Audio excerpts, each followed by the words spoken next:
Coming up on today's episode of The Virtual Couch, can memories be implanted? Or what would you do if smoke began billowing from underneath a door and everybody around you acted like nothing unusual was happening? And could you spot a gorilla running across the screen while you were focusing on people passing a ball between one another? Most of us, if not all of us, would most likely say that we would run out of the room or that of course we'd notice the gorilla. But according to the data, that's not always the case. That and plenty more coming up on this episode of The Virtual Couch.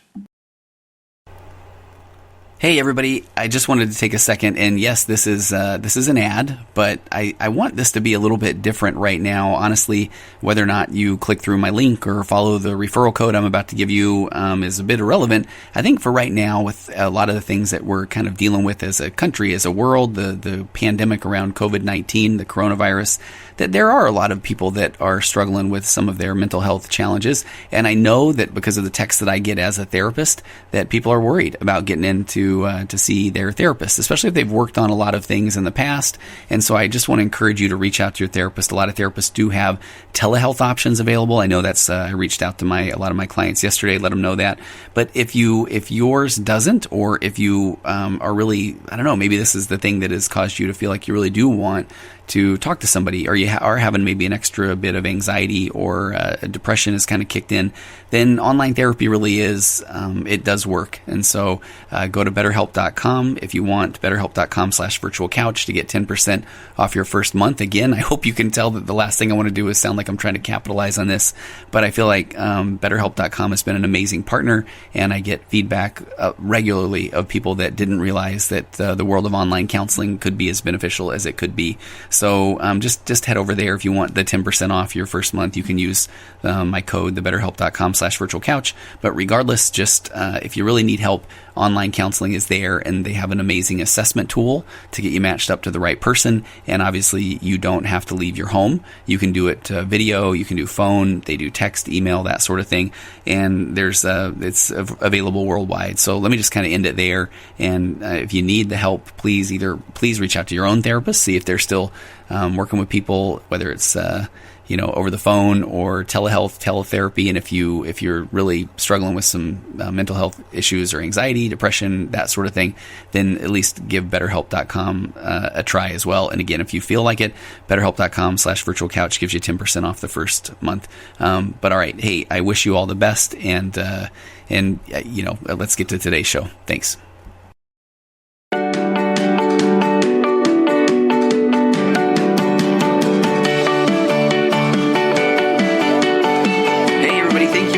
Episode 193 of The Virtual Couch. I'm your host, Tony Overbay. I'm a licensed marriage and family therapist, certified mindful habit coach, writer, speaker, husband, father of 4, ultramarathon runner, and co-author of the best-selling book, He's a Porn Addict, Now What? An expert and a former addict answer your questions, in which I play the role of the expert, and creator of The Path Back, an online pornography recovery program that is helping people reclaim their lives from the harmful effects of pornography. If you or anybody that you know is struggling to put pornography behind you once and for all, and trust me, it can be done in a strength-based, hold the shame, become the person that you always wanted to be way, then head over to pathbackrecovery.com, and there you'll find a short ebook that describes 5 common mistakes that people make when trying to rid themselves from pornography once and for all. And just stop by tonyoverbay.com.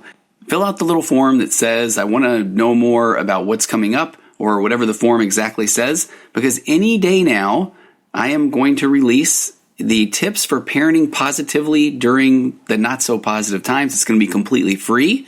It's going to be a download that's going to be available. It's a video. It has been recorded. It's now being edited. And I just want to get this out to you right now, because I know there are a lot of people that have kids at home, and they have kids at home for extended periods of time. And it's just everything I could think of about parenting to just kind of brush up our skills on parenting and turn this opportunity where we have our kids around for so much, that turn it into gold, spin this into gold. So any day now, that is gonna be available. So please check. There'll be more information on social media. So that's a little plug to go check things out at Virtual Couch or Tony Overbay, licensed marriage and family therapist on Facebook. And I cannot wait to get this in your hands. So that will be soon. So today's episode, I just wanted to step back, not necessarily do anything that was talking about coronavirus or COVID-19, or, if you've listened to the last couple of episodes, I've tried to take a little bit of a different angle and talk about why it's hard to touch your face, talk about why everybody is desperately trying to buy a whole bunch of toilet paper. But today I just wanted to, for lack of a better phrase, have a little bit of fun with, I found a website. It's one that I've gotten jokes from in the past called boredpanda.com.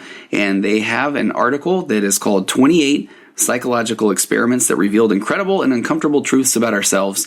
And I went through and I handpicked about 5 or 6 of these psychological experiments. And I think you're going to enjoy them. So let's get to the first experiment. Okay, here's one that I thought was pretty interesting, and it can show how important semantics are, the words. And as a couples therapist, I can't even begin to explain how important semantics are. Quick example is, long ago I had a couple in my office, and the wife would use the word, "I feel abused." Husband would get very irate. Finally, we really talked about what abused meant, and let's just say that if husband had grown up with physical abuse and wife had grown up in a pretty peaceful family, then her using the word abused means something different to husband. And so semantics, once we defined what that felt like or what that meant for each person in the relationship, then we were able to have a little more productive communication around that. So here's where I'm going with this. In 1974, this is called the car crash experiment. It's by researchers Loftus and Palmer, and it was designed to prove that semantics, or wording a question a certain way, would influence a participant's recall and have them see or believe something different about an event. So participants were asked to estimate the speed of cars using different forms of questions. So estimating vehicle speed is something that people are typically pretty poor at. I think there's a joke in there about, if you're a highway patrolman, do you know how fast you were going? And the person always says that they were going under the speed limit, officer. But the participants watched slides of a car accident, and then they were asked to describe what happened as if they were there, as if they had actually witnessed that car crash. And they were put into 2 groups, and then each group was asked a question about the speed using different verbs to describe the impact. For example, one group was led with, how fast was the car going when it either, they used the verbs smashed or collided or bumped or hit or contacted the other car. So the results showed that the verb itself conveyed the impression of the speed of how fast the car was traveling and altered the description of the participants that were describing the car crash.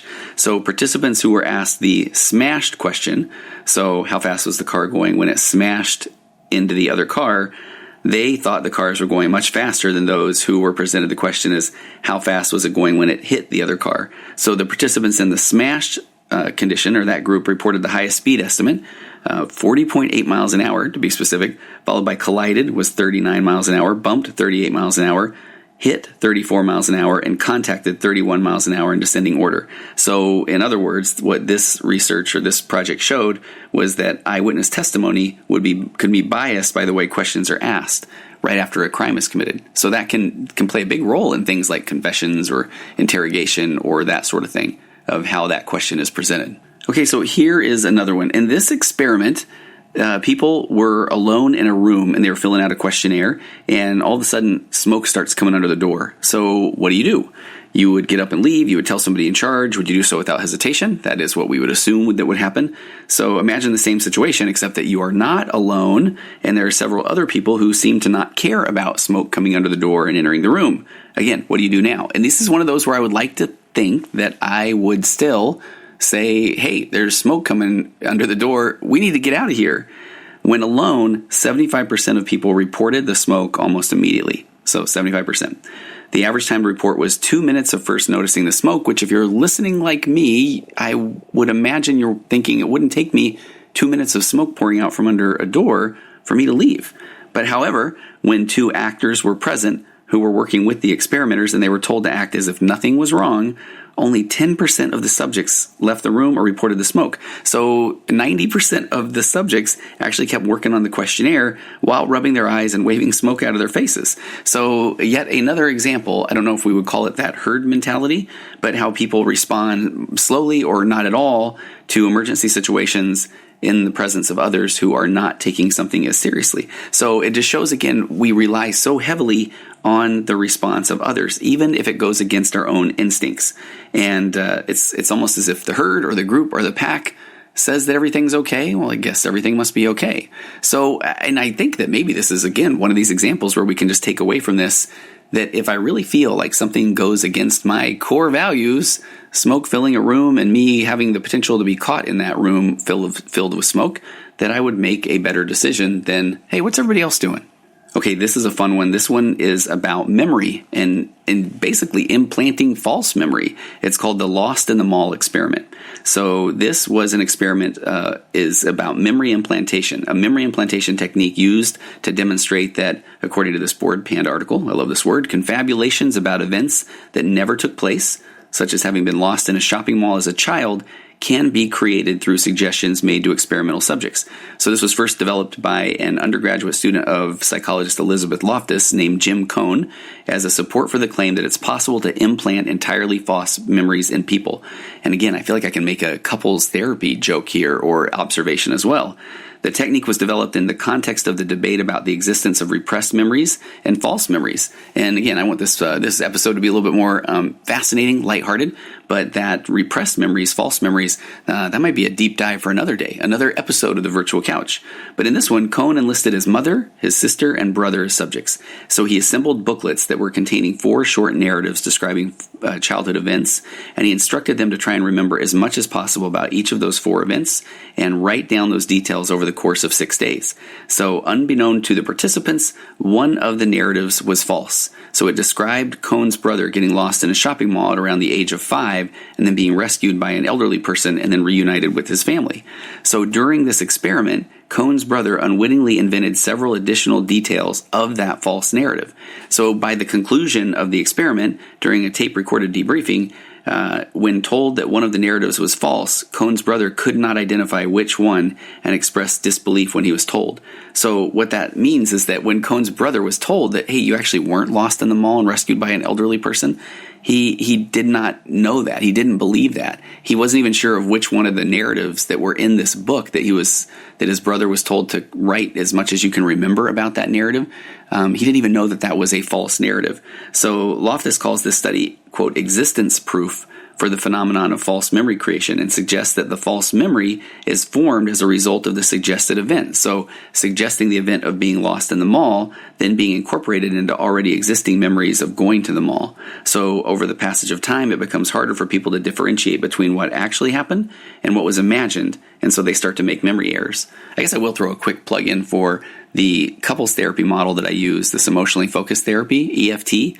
One of the things that's pretty fascinating is that when I'm doing couples work, so many times the couples are used to getting off into the weeds, so to speak. So if they say, I remember this time where you said that you didn't really love me, and the husband will say, I don't ever remember saying that. And then the wife will say, and we can switch husband and wife, of course, but the wife will say, well, I remember it very well because we were sitting in the couch and you were wearing this red shirt and we were at our timeshare in, Boca Raton.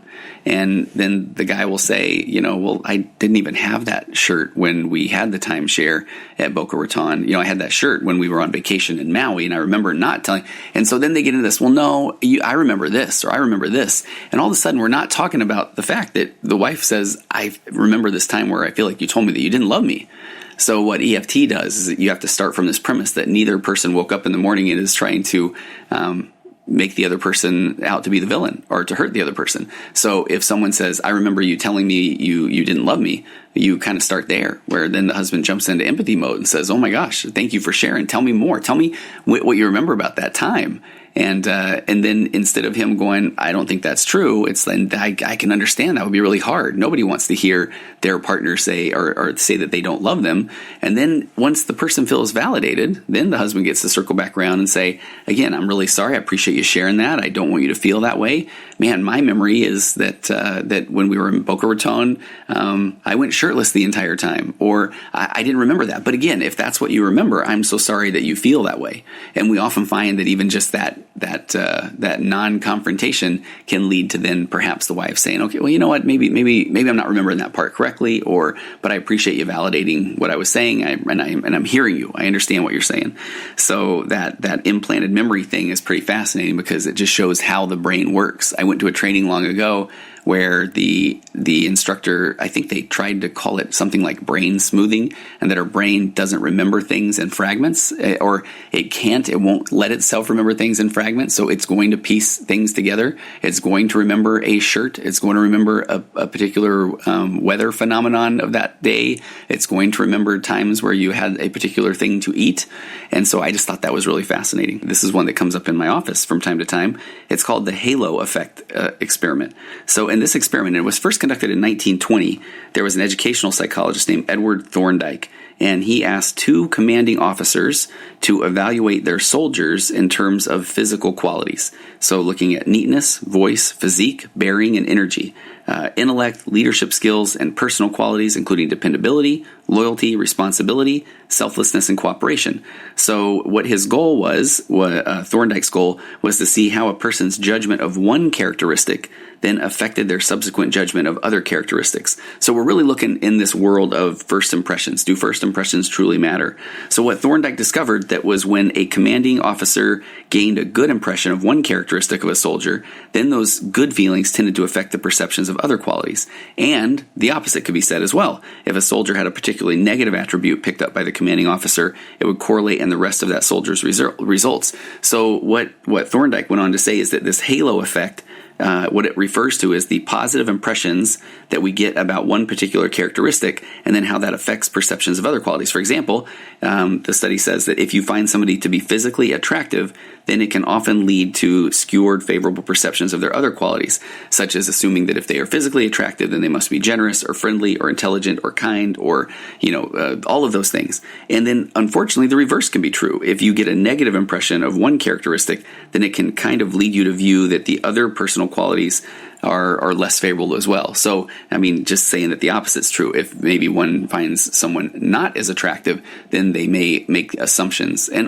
you know what? And let's talk about things that I see in my office. It's oftentimes I meet with people that are attractive people, and they say that they are sometimes only viewed a certain way. Or I get people that maybe struggle with their weight, or maybe they struggle with their appearance, and then people just make this assumption that because of that, this thing that's right in front of them, let's say weight, for example, that then that person must be, and then they assign these negative characteristics as well. So from this undoubtedly came the phrase, do not judge a book by its cover, because you can't just say that because somebody looks a certain way that then all of these other attributes or characteristics will follow. Okay, last but not least, the one that we've been waiting for, I bring to you the invisible gorilla. So imagine you're asked to watch a video, and I'm watching it right now. It's a short video where 6 people, 3 are in white shirts and 3 are in black shirts, and they are passing around a basketball. And you've been asked to keep a count of the number of passes made by the people in the white shirts. At some point, a gorilla strolls into the middle of the action, faces the camera, and thumps its chest, then leaves. It spends a total of 9 seconds on the screen. Would you see the gorilla? Almost all of us, and I'm watching the video, I have to think, I wish I could have done this without knowing what I was doing. But I think we're all going to have this intuition that, of course, I would see a gorilla walk in there and thump his chest. He's on there for 9 seconds. How could something so completely right in front of me go unnoticed? But during this experiment, which was done at Harvard many, many years ago, it was found that half of the people who watched the video and counted the passes missed the gorilla. It was as though the gorilla was invisible. So this experiment, they go on to say, reveals 2 things: that we're missing a lot of what goes on around us, and that we have no idea that we're missing so much. That one, again, completely fascinating. Look that one up, the invisible gorilla experiment. Okay, hey, thanks for joining me today, everybody. I hope this was a little bit of fun, a little something different, something maybe can brighten the day a bit. Feel free to share the podcast if it brought you a little bit of humor, if you found something interesting, and stay tuned for more information on this tips for parenting positively, even during the not so positive of times. And I wish you the best. I wish you well. Please contact me, contact@tonyoverbay.com if you have ideas for future podcasts, if you just have questions. I need to do another question and answer episode soon, and just be safe. Enjoy the time that you have with your families. I know that can be difficult with all of the uncertainty, but no, we're going to get through this, and you're going to learn a lot of things when we get through the other side of this. So hey, and so if you're still listening, let me ramble just a tiny bit, and I'll make this as quick as I can. But know that you're good. You're okay. There's a lot of belief in psychology that we're kind of starting with the game rigged, that we've got a lot of these just automatic negative thoughts that are pre-wired within us, or based on the way that we grew up, our childhood, those sort of things. And so a lot of times we start the game with the what's wrong with me story playing in our heads.